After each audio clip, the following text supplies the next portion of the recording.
다 같이 아멘. 자, 오늘 주시는 말씀 봅니다. 오늘 말씀은 창세기 41장입니다.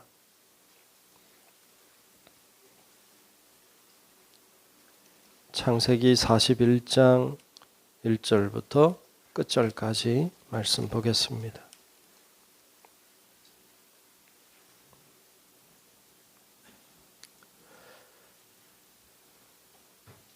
창세기 41장 1절부터 마지막 절까지 말씀 다 찾으신 줄 알고 교독함으로 말씀을 보겠습니다. 만 2년 후에 바로가 꿈을 꾼즉 자기가 나일 강가에 서 있는데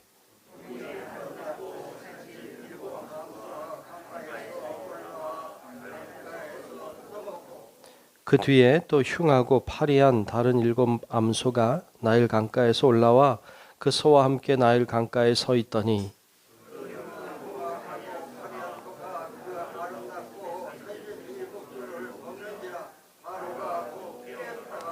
다시 잠이 들어 꿈을 꾸니 한 줄기에 무성하고 충실한 7 이삭이 나오고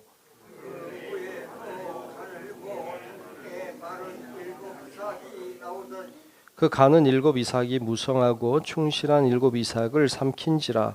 바로가 깬즉 꿈이라.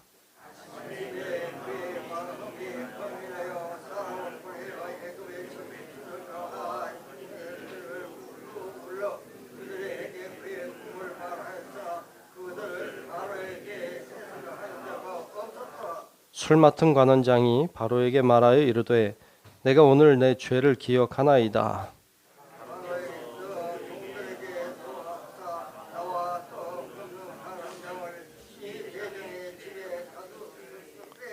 나와 그가 하룻밤에 꿈을 꾼즉 각기 뜻이 있는 꿈이라.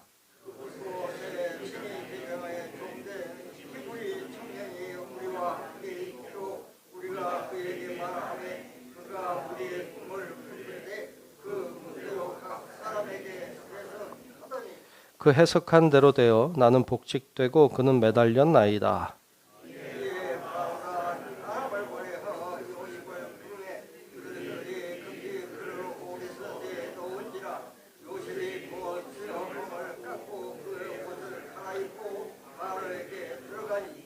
바로가 요셉에게 이르되 내가 한 꿈을 꾸었으나 그것을 해석한 자가 없더니 들은즉 너는 꿈을 들으면 능히 푼다 하더라.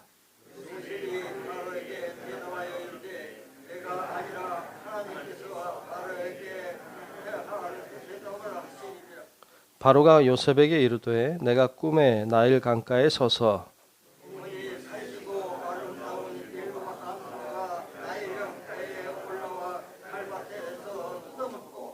그 뒤에 또 악하고 심히 흉하고 파리한 7 암소가 올라오니 그같이 흉한 것은 애굽 땅에서 내가 아직 보지 못한 것이라.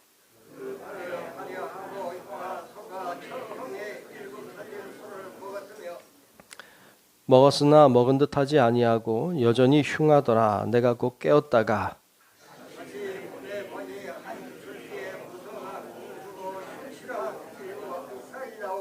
그 후에 또 가늘고 동풍에 마른 7 이삭이 나더니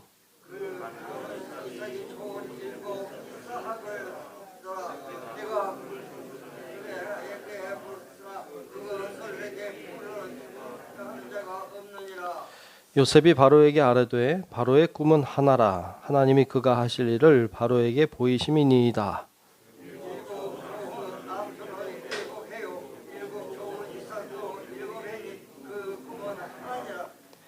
그 후에 올라온 파리하고 흉한 7 소는 7년이요 동풍에 말라 속이 빈 7 이삭도 7해 흉년이니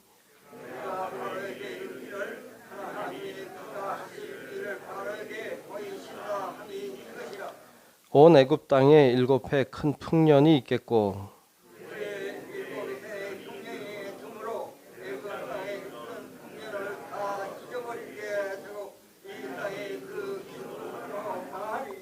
후에 든 그 흉년이 너무 심함으로 이전 풍년을 이 땅에서 기억하지 못하게 되리이다.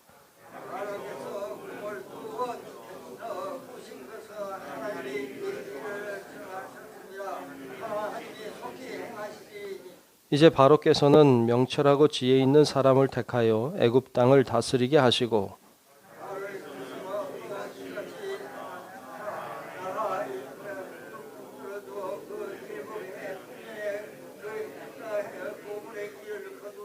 그들로 장차 올 풍년에 모든 곡식을 거두고 곡물을 거두고 그 곡물을 바로의 손에 들려 양식을 위하여 각 성읍에 쌓아두게 하소서.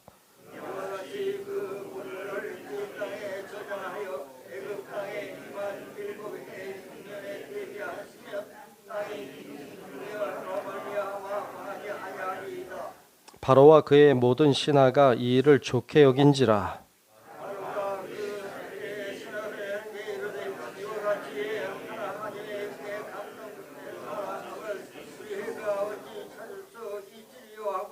요셉에게 이르되 하나님이 이 모든 것을 내게 보이셨으니 너와 같이 명철하고 지혜 있는 자가 없도다.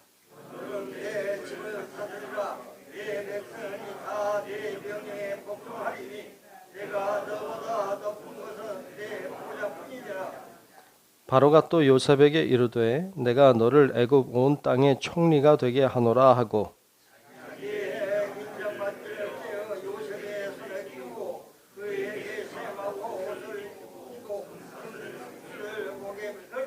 자기에게 있는 버금 수레에 그를 태우매 우리가 그의 앞에서 소리 지르기를 엎드리라 하더라. 바로가 그에게 애굽 전국을 총리로 다스리게 하였더라.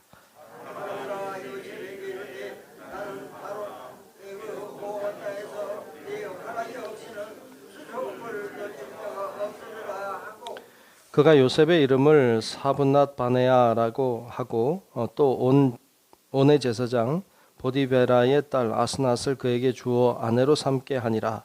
요셉이 나가 애굽 온 땅을 순찰하니라.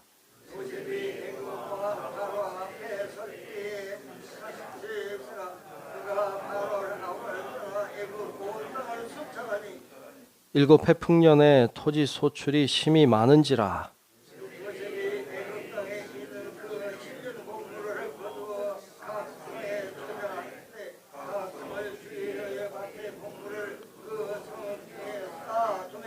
쌓아둔 곡식이 바다 모래같이 심이 많아 세기를 그쳤으니 그 수가 한이 없음이었더라.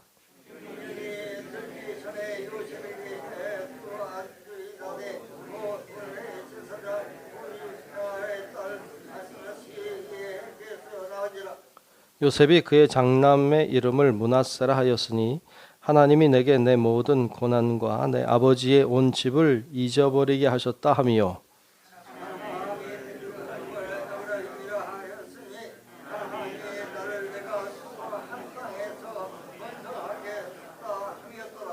애굽 땅에 일곱 해 풍년이 그치고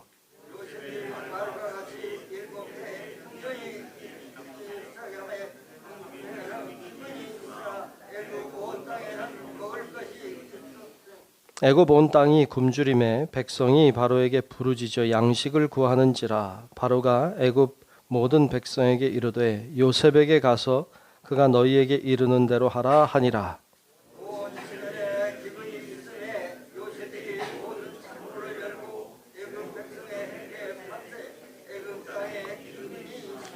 함께 봅니다. 각국 백성도 양식을 사려고 애굽으로 들어와 요셉에게 이르렀으니 기근이 온 세상에 심함이었더라. 아멘. 네, 오늘도 주님의 은혜가 우리 모두와 함께 하시기를 축복합니다. 네, 오늘 창세기 41장 말씀 봤습니다. 네, 요셉의 이야기를 계속 보고 있어요. 요셉은 하나님의 꿈을 꾸고 그 꿈을 위해서 정진하는 사람이었고, 그리고 꿈을 위한 대가를 치르고 있었죠. 그가 종살이를 했고, 그리고 또 죄수로서 세월을 보내야만 됐어요. 참 그 세월이 그에게는 고통의 세월이었고 아픔의 세월이었을 것이 분명해요. 그런데 이제 그 술 맡은 관원장과 왕의 빵 굽는 관원장을 이 옥에서 만났고 그들의 꿈을 해석해 주었는데 꿈대로 됐죠. 해석한 대로 됐죠. 그 사건이 있고는 이제 이 술 맡은 관원장이 이제 왕 앞에 다시 돌아가게 됐음에도 불구하고 요셉을 잊어버려요. 아, 참 슬픈 일이죠. 잊어버린다고 하는 것. 근데 오늘 말씀에 보면 1절에 이렇게 시작하고 있어요. 1절을 한번 다시 보면 만 2년 후에 그랬어요. 만 2년 후에. 언제부터 2년 후일까요? 그 술 맡은 관원장이 그를 잊어버린 지 2년 걸렸다는 거죠. 2년 동안 잊으면 뭐 다 잊었다 이렇게 생각이 들만도 한 시간 아닐까요? 2년 동안 잊었다. 2년이라고 하는 세월이 요셉은 감옥에서 보내는 세월이어야만 했죠. 뒤에 나오지만 요셉이 이제 그 애굽의 총리가 될 때 나이가 30이라고 나오는데 그가 형제들에 의해 팔릴 때 나이가 17살로 나오죠. 그러니까 총 한 13년 정도를 이렇게 세월을 보내야만 됐어요. 참 어려운 세월이었죠. 요셉에게는 고통과 아픔의 세월이었습니다. 그런데 잊혀졌던 그를 다시 기억하게 됩니다. 이게 참 놀랍고 이게 은혜죠. 잊혀질 만할 때 다시 얘기하면 요셉이 이제 술 맡은 관원장이 자기를 어떻게 좀 해줄 수 있을 거라고 하는 기대를 하지 않게 됐을 때가 아닐까. 그러니까 다른 사람이 나를 도와줄 거라고 기대했었는데 그 기대가 무너졌을 때, 그때 하나님이 일하기 시작합니다. 하나님은 꼭 그래요. 하나님은 꼭 우리가 하려던 것을 이제 내려놓을 때, 누군가 도와줄 수 있을 거라고 기대했는데 그 기대가 이제는 멈춰졌을 때, 이제는 소망이 없다고 생각할 때, 어쩌면 그때 하나님은 일을 하십니다. 참 성경에 보면 그런 게 참 많이 나오죠. 여러분, 그래서 우리도 자꾸 인간적인 어떤 마음들, 어떤 인간적인 계산들, 이런 것들을 좀 내려놓을 필요가 있겠다. 그리고 그 전적으로 주님만 바라볼 때, 그때 하나님은 비로소 일하시고 또 우리 가운데 역사하실 줄로 믿습니다. 그래서 낙심치 말고 기도하십시오. 포기하지 말고 다른 거 바라보기보다 주님 바라보고, 이게 방법임을 말씀하고 있어요. 자, 만 2년이 됐을 때 바로가 꿈을 꿉니다. 야, 참 하필 딱 그때 꿈을 꾸고 그 꿈을 해석하는 자가 아무도 없어요. 꿈 내용을 우리가 뭐 다시 설명 안 해도 여러분 잘 아시니까 꿈을 잘 보면 해석도 할 만한데, 안 그래요? 우리가 꿈을 알고 있어서 그런가? 그래도 거기 뭐 이제 꿈을 해석하는 사람들이 많이 있으니까 알만도 한데 몰라요. 아무도 몰라요. 그 수많은 애굽 사람들 중에 아무도 몰라요. 아무도 모르죠. 왜요? 하나님 막으셨으니까. 그렇죠? 이게 알만도 한데 알 수 없어요. 하나님 막으시니까. 지금 이 사건은 요셉을 세우기 위한 사건이죠. 요셉을 세우기 위한 꿈이죠. 더 나아가서는 이스라엘 유대 백성을 구원하려고 하는 하나님의 계획 속에 있는 것이죠. 그러니까 이 모든 게 하나님이 설계하신 거잖아요. 그리고 설계대로 움직여가는 것을 봅니다. 여러분, 하나님이 무엇인가 하고 계심을 믿으시길 축복합니다. 아무것도 안 하는 것 같아도 하나님이 계속 뭔가를 해오셨어요. 요셉의 삶을 보면 하나님이 계속 해오신 역사를 우리가 이렇게 보게 되잖아요. 여러분, 우리의 삶 가운데도 하나님이 아무것도 안 하는 것처럼 보일 수 있어요. 그런데 그렇지 않아요. 하나님은 우리의 삶 가운데도 무엇인가를 계속 하고 계시고 우리를 선한 길로 인도하고 계시는 줄로 믿습니다. 그래서 그 믿음을 가지고 사는 게 중요해요. 그렇게 이 바로가 꿈을 꾸었을 때 그리고 그 꿈을 아무도 해석하는 자가 없을 때, 그때 술 맡은 관원장이 요셉을 기억합니다. 아니, 하나님이 술 맡은 관원장에게 요셉이 기억나게 하셨죠. 그래서 기억해서 그를 바로 왕에게 알려줍니다. 드디어 감옥에서 나와서 바로 앞에 서죠. 그리고는 바로 앞에 섰을 때 바로 왕이 요셉에게 그런 이야기를 해요. 오늘 본문의 15절에 보면 이렇게 말해요. 15절에 보면 바로가 요셉에게 이르되 내가 한 꿈을 꾸었으나 그것을 해석하는 자가 없더니 들은즉 너는 꿈을 들으면 능히 푼다 하더라. 내가 들었는데 너는 꿈을 잘 푼다면서 이렇게 말한 거죠. 그러면 요셉이 지금 어떻게 찾아온 기회일까요? 얼마나 그 날이 오기를 손꼽아 기다렸을까요? 그 날이 왔잖아요. 그리고 야, 너 꿈 잘 푼다면서 그렇게 이야기했을 때 뭐라고 답할까요? 네, 제가 꿈 잘 풀죠. 네, 제가 풀어드릴게요. 뭐 이렇게 말하는 게 쉽겠죠. 그런데 그 다음 절 16절에 보면 요셉이 이렇게 대답해요. 요셉이 바로에게 대답하여 이르되 내가 아니라 하나님께서 바로에게 편안한 대답을 하시리이다. 아멘. 대답이 멋지잖아요. 내가 아니라고 하나님이 바로 왕에게 편안한 대답을 하실 거라고. 참 이게 요셉이 가지고 있는 그 신앙의 힘이죠. 이게 요셉이 가지고 있는 신앙의 힘이에요. 이때 만약에 내가 푼다, 뭐 이렇게 내가 해주겠다, 뭐 이런 식으로 했으면 하나님이 손을 뗐을지 모르죠. 넌 안 되겠다, 그럴지 모르지. 근데 이 어려운 이 절체절명의 순간에 요셉은 하나님을 높입니다. 하나님 영광을 받으시죠. 그리고 정말로 요셉을 통해 일하셔서 꿈을 해석하게 하십니다. 그리고 그 꿈을 이루어가는 것을 볼 수 있어요. 결국에 오늘 말씀 중에 이제 한 가지 더 보고 싶은 건 38절인데요. 38절에 내려가서 보면 이 바로가 신하들에게 하는 말을 볼 수 있어요. 바로가 요셉에 대하여 신하들에게 말하는데 이렇게 말해요. 38절에 보면 바로가 그의 신하들에게 이르되 이와 같이 하나님의 영에 감동된 사람을 우리가 어찌 찾을 수 있으리요 하고 그랬어요.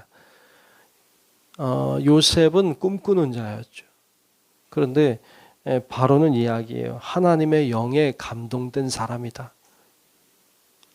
참 멋있는 말 같아요. 하나님의 영에 감동된 사람이다. 여러분, 우리도 하나님의 영에 감동된 사람이 되시기를 축복합니다.